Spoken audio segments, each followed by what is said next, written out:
आई बेट YouTube के इन secrets के बारे में आप नहीं जानते होंगे। इस देश में एग्जाम से पहले स्टूडेंट्स को किट कैट क्यों खिलाई जाती है? कैसे ये बंदा बिना दिमाग के जिंदा है, ये बिना नाक के, और ये मुर्गा बिना सर के जिंदा कैसे रहा? कैसे इस बंदे ने 75 लाख का खाना फ्री में खा लिया? ऐसे इन्वेंटर्स जिन्हें अपनी ही इन्वेंशन पे पछतावा है। कैसे इस बंदे ने केबीसी पे खुलेआम चीटिंग करी और किसी को पता नहीं चला? और इन चीजों के पीछे की सच्चाई आपको नहीं पता होगी। मैं लिख के देता हूँ, मशीन लगा ली जाए। नंबर 16, क्या आपने कभी सोचा है कि शिप्स के नीचे का हिस्सा जो हमेशा पानी के अंदर रहता है उसको लाल रंग से ही क्यों पेंट किया जाता है? अगर आप भी सोच रहे हो कि रेड लाइट की तरह शिप भी दूर से दिख जाए, तो ऐसा नहीं है। दरअसल इसके पीछे रियल रीजन है मेरीन ऑर्गेनिजम्स, जैसे कि बार्नेकल्स और सीवीड, जो शिप के हल पर चिपक जाते हैं। इससे शिप का वजन बढ़ जाता है और साथ ही वाटर रेजिस्टेंस और ड्रैग फोर्स भी काफी ज्यादा हो जाती है, जिससे फ्यूल की कंजप्शन बढ़ जाती है। इस प्रॉब्लम से बचने के लिए शिप के हल पर एंटी फाउलिंग पेंट लगाया जाता है, जो मेरीन लाइफ को हल से चिपकने से रोकता है। और क्या आपको पता है, कॉपर ऑक्साइड का कलर लाल होता है, इसीलिए पेंट होने के बाद शिप के नीचे का हिस्सा लाल दिखाई देता है। वैसे इस तरह का पेंट पहली बार 18th सेंचुरी में यूज किया गया था। उस समय पर ज्यादातर शिप्स वुडन होते थे और मेरीन वॉर्म्स जैसे ऑर्गेनिजम्स उनमें छेद करके उन्हें कमजोर बना देते थे, जिसकी वजह से शिप्स डूब भी जाते थे। नंबर 15, अगर आप हिरोशिमा या नागासाकी जाओगे तो वहाँ आपको कुछ ऐसी शैडोज देखने को मिलेंगी जिन्हें देखकर आप हैरान हो जाओगे। ये कोई भूत प्रेत की परछाइयां नहीं है, ये ब्लास्ट शैडोज हैं, जो न्यूक्लियर बॉम्ब के ब्लास्ट से बनी थी। जब एक न्यूक्लियर बॉम्ब फटता है तो उससे एक्सट्रीमली इंटेंस एनर्जी निकलती है, लाइट और हीट की फॉर्म में। ये एनर्जी इतनी ज्यादा होती है कि जो भी उसके सामने होता है, चाहे वो इंसान हो या कोई भी ऑब्जेक्ट, वो या तो वेपराइज हो जाता है या पूरी तरह से जल जाता है। लेकिन उस ऑब्जेक्ट के पीछे जो एरिया होता है, जहाँ तक वो इंटेंस फ्लैश नहीं पहुँच पाती, वो रिलेटिवली सेफ रह जाता है। इसी वजह से उस ऑब्जेक्ट की या इंसान की सिलुएट वहाँ की सरफेस पर परमानेंट बन जाती है। सिलुएट मतलब एक डार्क शेडो या आउटलाइन जो रोशनी के सामने किसी ऑब्जेक्ट के होने से बनती है। ये ब्लास्ट शेडोज एक तरह से उन लोगों के आखिरी पल दिखाती हैं, जैसे कि कोई सीधी दीवार पर बैठी हुई परछाई जो बता रही है कि वो इंसान उस वक्त क्या कर रहा होगा। आज भी हिरोशिमा के म्यूजियम में ये शेडोज एक याद के रूप में संभाल कर रखी गई हैं, एक silent testimony of unimaginable destruction. Number 14, कभी सोचा है कि जापानीज बुलेट ट्रेन की नोज इतनी लंबी क्यों होती है? जबकि बुलेट ट्रेन तो चाइना के पास भी है, पर उनकी ट्रेन इतनी लंबी नाक वाली नहीं होती। तो फिर जापानीज लोगों ने नाक लंबी क्यों की? वेल, इसका असली रीजन छुपा है जापान की टनल्स में। दरअसल जापान में कई सारी रेलवे टनल्स हैं, और जब बुलेट ट्रेन उन टनल्स में हाई स्पीड में गुजरती है तो एक मिनी सोनिक बूम जैसी प्रेशर वेव बनती है। इससे एक जोर की आवाज होती है जो आसपास के लोगों को काफी डिस्टर्ब करती थी। तो जापानीज इंजीनियर्स ने ट्रेन की नाक को स्ट्रीमलाइन और लंबा बना दिया, यानी ऐसे डिजाइन किया गया कि हवा आसानी से साइड में निकल जाए और जोर की आवाज ना हो। और तब से ही जापानीज बुलेट ट्रेन की नाक लंबी होने लगी। नंबर 13, हिमालय के पत्थर से एक ऐसी चीज निकलती है जो लिटरली हजारों सालों पुरानी होती है, उसे कहते हैं शिलाजीत। ये तब बनता है जब जड़ी बूटियां और हर्बल मैटर माउंटेन के अंदर हीट और प्रेशर से डिकम्पोज होकर चट्टानों में चिपक जाता है। बाद में ये लोग इन पत्थरों को तोड़ तोड़ के ले जाते हैं। फिर घंटों तक फिल्टरिंग और बॉइलिंग प्रोसेस के बाद मिलता है असली शिलाजीत। लेकिन असली शिलाजीत लेना इतना सिंपल नहीं होता, क्योंकि मार्केट में मिलता है रेजिन फॉर्म, जो कड़वा होता है, मेसी होता है, और सबसे बड़ा इशू उसकी प्योरिटी पे भरोसा करना मुश्किल होता है। कई बार उसमें हैवी मेटल से इंप्योरिटीज होती हैं, और यही आपकी लाइफ इजी बनाता है मैन मैटर्स। इन्होंने लॉन्च की है शिलाजीत गमीज। हाँ, गमीज, लेकिन प्योर शिलाजीत के बेनिफिट्स के साथ। इनमें है 70% से भी ज्यादा फल्विक एसिड, अश्वगंधा से एनरिच्ड, जो बनी है 100% नेचुरल इंग्रेडिएंट से, नो एडेड शुगर। इसमें जो स्वीटनेस है वो आती है चिकोरी रूट से, टेस्ट टैमारिंड फ्लेवर, जो काफी डिलीशियस है। इसका हर batch third party lab tested होता है, NABL सर्टिफाइड। शिलाजीत आपकी बॉडी में एनर्जी लेवल्स और स्ट्रेंथ को नेचुरली बूस्ट करता है। बस 2 गमीज लो डेली 3 महीने तक। लिंक डिस्क्रिप्शन में है, चेकआउट करो मैन मैटर्स के शिलाजीत गमीज आज ही। नंबर 12, जब भी आप हाथों से सिलाई करते हो तो सुई को ऊपर से डाल के फिर नीचे से खींचना पड़ता है, इसीलिए हाथों जैसी सिलाई करना मशीन के लिए ऑलमोस्ट इम्पॉसिबल होता है। लेकिन फिर भी सुइंग मशीन काम कैसे करती है? देखो, सुइंग मशीन हाथों जैसे तो काम नहीं करती, इसका अपना एक अलग ही मैकेनिज्म होता है। जब सुई धागे को कपड़े के नीचे ले जाती है तो नीचे एक शटल होता है जो उस धागे को पकड़ता है और घुमा के नीचे के धागे के साथ लॉक कर देता है। इससे ऊपर और नीचे के धागे मिलके एक स्ट्रॉन्ग स्टिच बनाते हैं। और सिलाई के टाइम कपड़ा सिर्फ वही नहीं रहता, नीचे एक वाइब्रेटिंग प्लेट होती है जो सुई की स्पीड के हिसाब से कपड़े को आगे धकेलती रहती है। Smart, right? वैसे एक लास्ट सवाल, क्या आपको पता है कि स्विंग मशीन की इन्वेंशन किसने की थी? नंबर 11, ऐसे इन्वेंटर्स जिनको अपनी ही इन्वेंशन पे पछतावा है। सबसे पहले है इथन जकरमैन। इन्होंने हम सभी को परेशान करने वाले पॉपअप एड्स का इन्वेंशन किया है, जो कि ब्राउजिंग करते टाइम हम सभी को बहुत ज्यादा परेशान करते हैं, और इन्होंने इसके लिए पूरी दुनिया से माफी भी मांगी है। नेक्स्ट है फिलो फार्न्सवर्थ। इन्होंने टेलीविजन का इन्वेंशन किया था एंड ये चाहते थे कि लोग इसका यूज चीजों को सीखने के लिए करें, बट बाद में इन्हें फील हुआ कि लोग इससे आलसी होकर अपनी जिंदगी बर्बाद कर रहे हैं, और इसीलिए इन्होंने अपने बेटे को भी टीवी देखने से बिल्कुल मना कर दिया था। नेक्स्ट है मिखेल कालनिशकोव। इन्होंने 1947 में AK-47 का इन्वेंशन किया था, बट 2012 में अपनी मौत से 1 साल पहले उन्होंने रशियन ऑर्थोडॉक्स चर्च को एक चिट्ठी लिखी, जिसमें उन्होंने बताया कि इस हथियार के कारण हुई हत्याओं के लिए वो खुद को जिम्मेदार मानते हैं। नंबर 10, इस बकरी ने तो ग्रेविटी का मजाक बना के रख दिया है, क्योंकि ये अक्सर खड़े पहाड़ पर ऐसे चढ़ जाती है जैसे ग्रेविटी कुछ होती ही नहीं, और यहाँ चढ़ने में इनकी मदद करते हैं ये स्पेशल खुर, जो कि 2 हिस्सों में बटे होते हैं और नीचे से बिल्कुल रबर सोल की तरह काम करके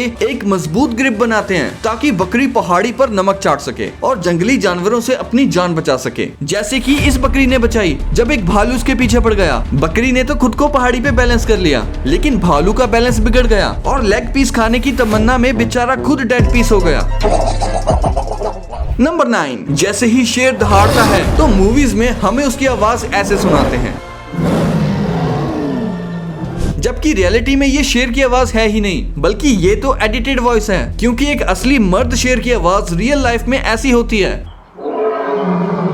वहीं हॉलीवुड वाले अमेरिकन नेशनल बर्ड ईगल की आवाज को मूवीज में बढ़ा चढ़ाकर ऐसे सुनाते हैं, ताकि हमें लगे कि ईगल में बहुत दम है, बट रियलिटी में जब ईगल मुंह खोलता है तो ऐसे सुर बाहर निकलते हैं।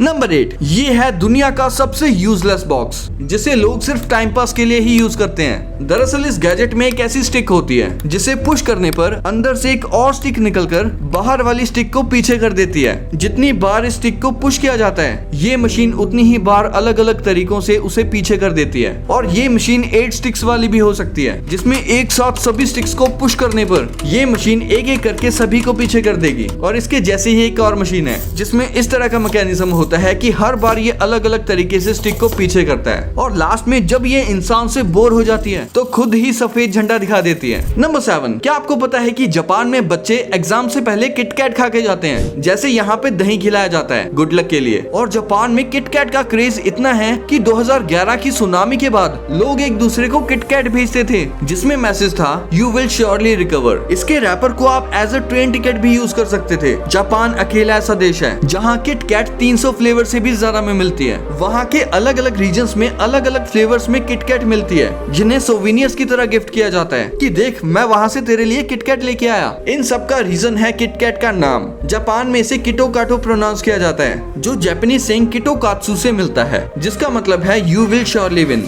यानी जीत तुम्हारी होगी। वहाँ किटकैट को गुड लक माना जाता है, इसीलिए किटकैट की सबसे ज्यादा सेल्स होती हैं जनवरी महीने में, जब जापान में बच्चों के एग्जाम्स होते हैं। नंबर 6, इस बंदे ने केबीसी पे खुलेआम चीटिंग करी। जैसे इंडिया में कौन बनेगा करोड़पति आता है, वैसे ही इंग्लिश शो का नाम है who wants to be a millionaire. इस बंदे ने शो पे खुलेआम चीटिंग करी, और ये ब्रिटिश आर्मी का मेजर था। सेट पे लोगों को पता था कि ये चीटिंग कर रहा है, बट कोई कुछ नहीं कर पाया। जब ये यूके के शो पे आया, पहले 5 सवालों में इसने अपनी 2 लाइफलाइंस खत्म कर दी। सबको लगा कि ये लंबा नहीं चल पाएगा, बट वहीं उस दिन का टाइम खत्म हो गया और ये बन गया रोल ओवर कंटेस्टेंट। अगले दिन ये एक नई स्ट्रेटेजी लेके आया, जो एक फ्रॉड था। इसने एक कंटेस्टेंट के साथ प्लान बनाया। जब जब ये सही ऑप्शन बोलता था, तब वो कंटेस्टेंट खांस देता था, और जिस क्वेश्चन में वो नहीं खांसता था, तो ऑडियंस में से इसकी वाइफ खांसती थी। और ऐसे करके इसने सारे जवाब सही दे दिए और शो जीत लिया। वहाँ का क्रू सस्पिशियस तो था, बट उनके पास कोई एविडेंस नहीं था। शो के बाद जब डिटेल में चेक किया गया, तो सारी कहानी समझ आई। प्राइज मनी तो दूर की बात, इन तीनों को जेल हुई।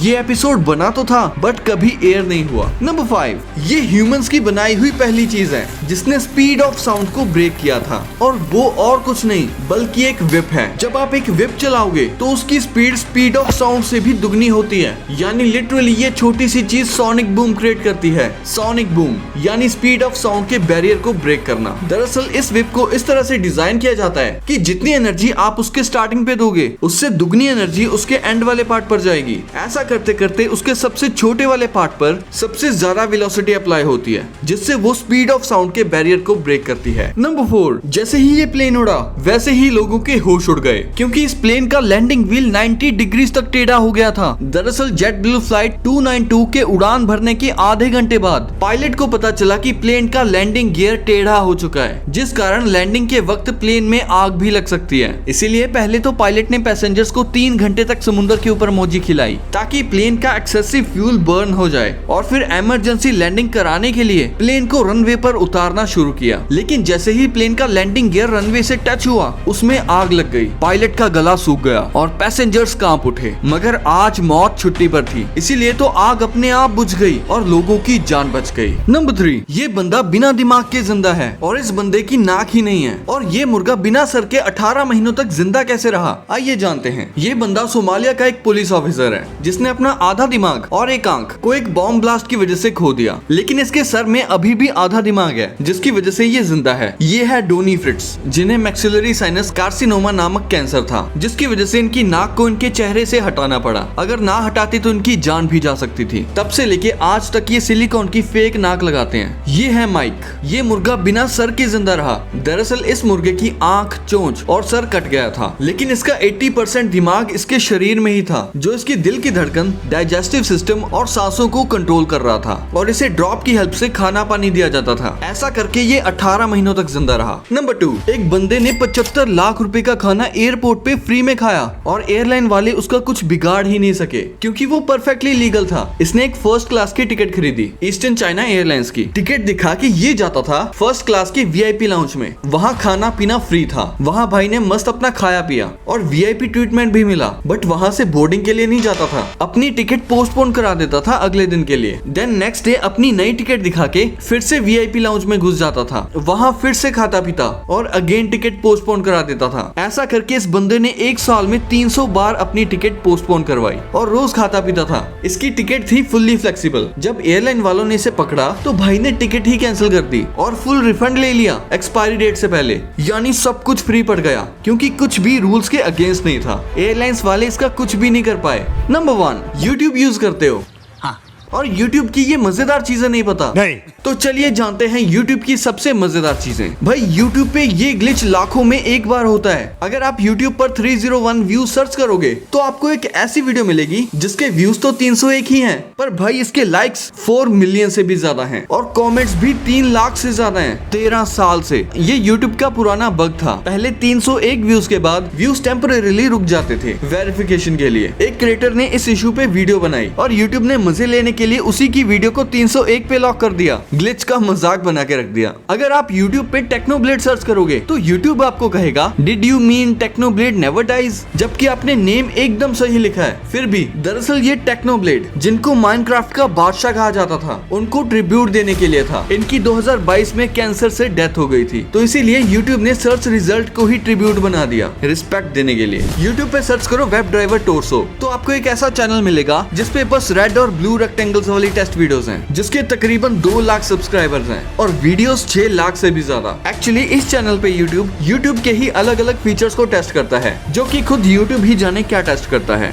मुझे तो कुछ समझ नहीं आ रहा, इतने सारे रेड और ब्लू रेक्टेंगल्स वाली वीडियोस भरी पड़ी हैं। नेक्स्ट है ये चैनल। इस बंदे के सब्सक्राइबर तो तकरीबन 2 लाख ही हैं, लेकिन वीडियोस 2 मिलियन से भी ज्यादा। ये बंदा हर सॉफ्टवेयर इशू का फिक्स डालता है, विंडोज, लिनक्स, सब कुछ। कंसिस्टेंसी ऐसी कि YouTube के भी होश उड़ गए। अगर आप YouTube पे सिनफील्ड विदाउट पीपल सर्च करोगे तो आपको मिलेगी एक क्रीपी वीडियो जिसका कोई टाइटल नहीं है और ना ही डिस्क्रिप्शन, बस सीनफील्ड के सीन्स बिना लोगों के, फुल हॉन्टेड वाइब्स जैसे AI ने बनाई हो। कुछ कमेंट्स भी एकदम खाली हैं। नेक्स्ट YouTube पे टू मैनी कुक सर्च करो, फिर आपको एक रेट्रो पैरोडी वीडियो मिलेगी, लेकिन इसके टाइटल पे ध्यान दो। इसका टाइटल गोल्डन सेरिफ फॉन्ट में है। फॉन्ट इतना यूनिक है कि सब कंफ्यूज हो जाते हैं। लिटरली YouTube पे ऐसी कोई वीडियो नहीं है जिसका टाइटल ऐसा हो। Mystery vibes on point. आपके लिए एक बोनस फैक्ट, YouTube पहले वीडियो शेयरिंग प्लेटफॉर्म से पहले एक डेटिंग साइट थी जिसको वैलेंटाइंस डे पे 2005 में लॉन्च किया गया था और इसका नाम था tune in hookup. Next YouTube की सबसे पहली वीडियो ये थी जो 20 साल पहले अपलोड हुई थी, जिसका टाइटल है मी एट जू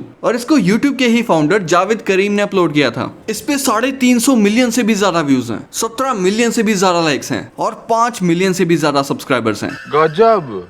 तो ये वीडियो यही एंड होती है। वीडियो पसंद आई है तो वीडियो को लाइक कर दो। अभी तक चैनल को सब्सक्राइब नहीं किया तो चैनल को सब्सक्राइब कर लो और ऐसी अमेजिंग वीडियोस देखने के लिए। और हाँ, मैन मैटर्स की शिलाजीत गमी जरूर से चेकआउट करना, लिंक डिस्क्रिप्शन में है। ये दो वीडियोस भी काफी इंटरेस्टिंग है तो इनको अभी देखो। मैं मिलता हूँ आपसे अगली वीडियो में, तब तक के लिए कीप द नॉलेज।